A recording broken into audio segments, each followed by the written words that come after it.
Assalamualaikum warahmatullahi wabarakatuh. Puja dan syukur marilah kita panjatkan kehadirat Allah Subhanahu wa Ta'ala, yang mana Ia telah memberikan kita begitu banyak nikmat, di antaranya nikmat kesehatan dan nikmat kelapangan waktu.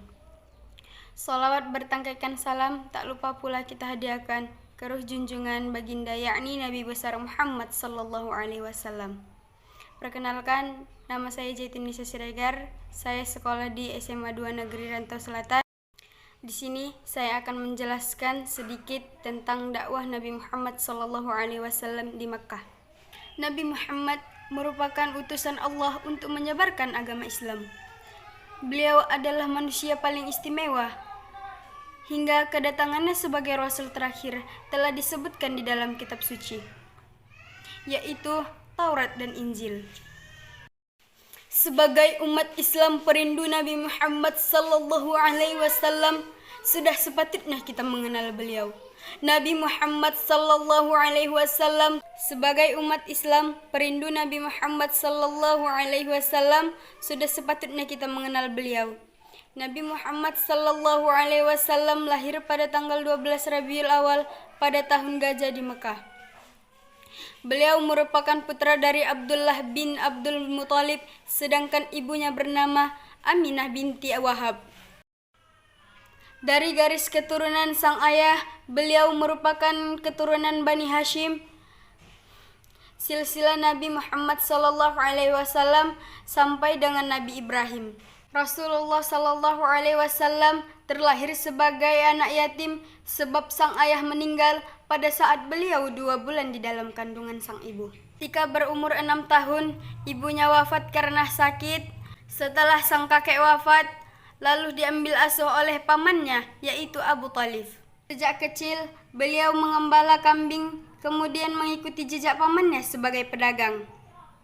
Jauh sebelum menjadi Rasul, Nabi telah menunjukkan kualitasnya sebagai manusia yang terbaik. Turunlah surah Al-Alaq ayat 1-5. Dakwah Nabi Muhammad sallallahu alaihi wasallam di Mekah. Dengan turunnya wahyu yang kedua, yaitu Quran surah Al-Mudatsir surah ke-76 ayat 1-7. Rasulullah sallallahu alaihi wasallam memulai dakwahnya secara sembunyi-sembunyi. Nabi Muhammad sallallahu alaihi wasallam mengajak orang terdekatnya. Tujuannya agar mereka lebih dulu percaya kepada seruannya dan mengikutinya. Tempat yang beliau pilih untuk berdakwah adalah rumah Al-Arqam bin Abil Arqam Al-Akhjumi, orang yang pertama kali memeluk Islam atau yang dikenal sebagai As-Sabiqun Al-Awwalun. Mereka adalah Siti Khadijah, Abu Bakar As-Siddiq, Ali bin Abi Thalib, Zaid bin Harithah, dan Ummu Aiman.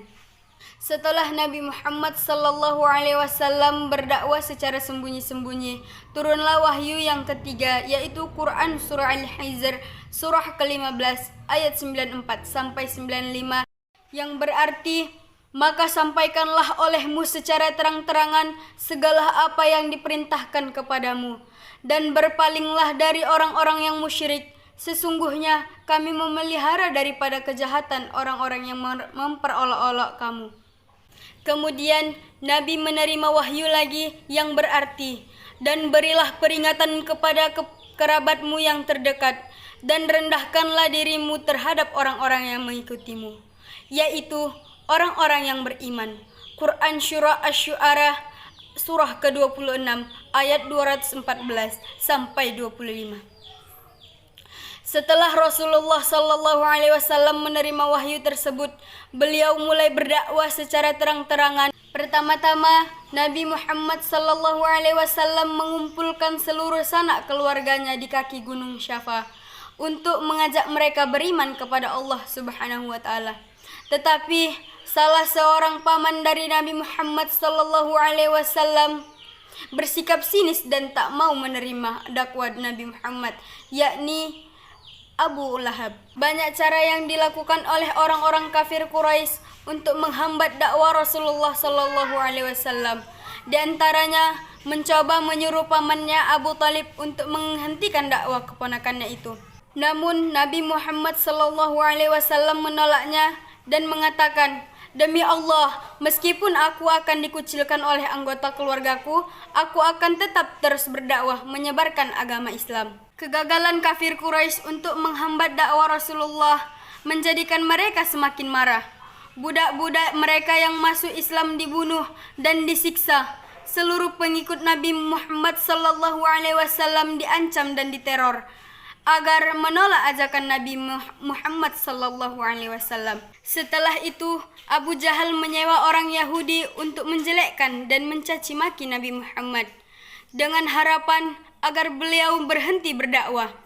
Akan tetapi, orang Yahudi tersebut masuk Islam karena keluluhan akhlak Nabi Muhammad sallallahu alaihi wasallam. Setelah kafir Quraisy gagal melakukan tekanan, mereka menawarkan harta benda, wanita, dan pangkat agar Nabi mau meninggalkan dakwahnya. Kaum Quraisy mengutus Utbah bin Rabi'ah untuk menawarkan hal-hal tersebut.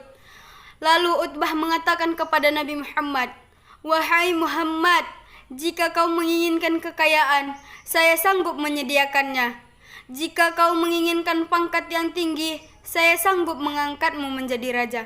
Jika kau menginginkan seorang wanita cantik, saya sanggup mencarinya dengan syarat kau berhenti melanjutkan dakwahmu." Nabi Muhammad sallallahu alaihi wasallam sama sekali tidak tertarik terhadap tawaran tersebut.